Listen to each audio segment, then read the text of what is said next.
Since 1964, 29 missions have succeeded in returning data from Mars, but none has attempted to return samples. Now the US and China are both leading efforts to do so, but recent developments may mean China does it first. On this episode of Mars Guy, there's no news from Mars during the 2 weeks of solar conjunction, so last week I looked back at the results from early in the mission of Perseverance, and this week I'll look forward at what's to come, maybe. Mars sample return has been in the works for decades, but NASA got serious about it with Perseverance, or the Mars 2020 mission as it was originally designated. The data from all of the previous missions have revolutionized our understanding of Mars, but they can't tell us something as basic as how old the rocks are, or as profound as whether they contain ancient microbial life. That's why returning samples is so important, but not just any samples. A range of rock types from different geologic settings is needed to maximize the science. Perseverance is exploring Jezero Crater, a geologically rich site with sedimentary rocks deposited by an ancient river, igneous rocks produced by various volcanic processes, and all of them with some amount of alteration by water, probably from the lake that was there billions of years ago, which offers the possibility of microbes preserved in the rocks if Mars ever had life. Samples brought back from here would offer a new revolution in our understanding of Mars. But getting those samples back is a monumental challenge. The first step is to deliver a rocket.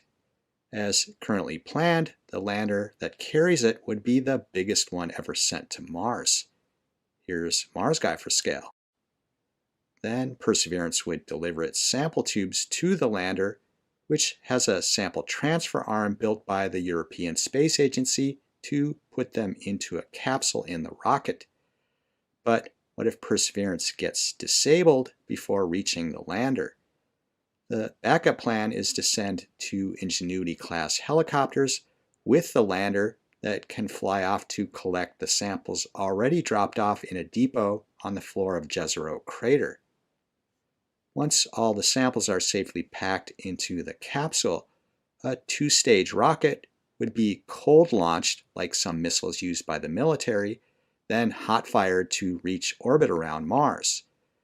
The rocket is too small to fly to Earth, so instead the plan is to send an orbiter in advance to receive the sample capsule from the rocket. That orbiter, built by the European Space Agency, would package up the capsule and fly it back to Earth, where it would literally drop it into a desert in Utah. If you think all that sounds expensive, you're right. An independent review board chartered by NASA concluded that it would cost in the range of $8 to $11 billion, which would require close to $1 billion per year with 2 launches in 2030. The U.S. House of Representatives has approved the $950 million in the President's 2024 budget request, but the Senate spending bill only offers $300 million.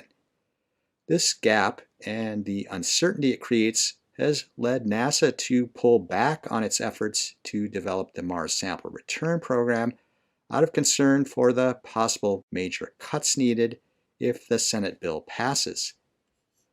Meanwhile, China is ramping up its efforts to return samples. After its remarkably successful first mission to Mars in 2020, which included an orbiter and a lander with a rover, the Chinese National Space Administration is planning a mission with 2 launches as soon as 2028, with samples returning to Earth in 2031. An international conference held in April included more details about the science objectives and sampling approaches, which indicate that the Chinese sample return mission will be more than a grab-and-go effort that some had assumed. But the possibility of including a drill, a rover, or a helicopter on this mission certainly adds cost and complexity and potential delays that could slip the 2028 launch to the next opportunity in 2030, the same as the NASA ESA mission, assuming no more schedule slips. So at this point, who gets to Mars and back first is still up in the air and in the halls of Congress.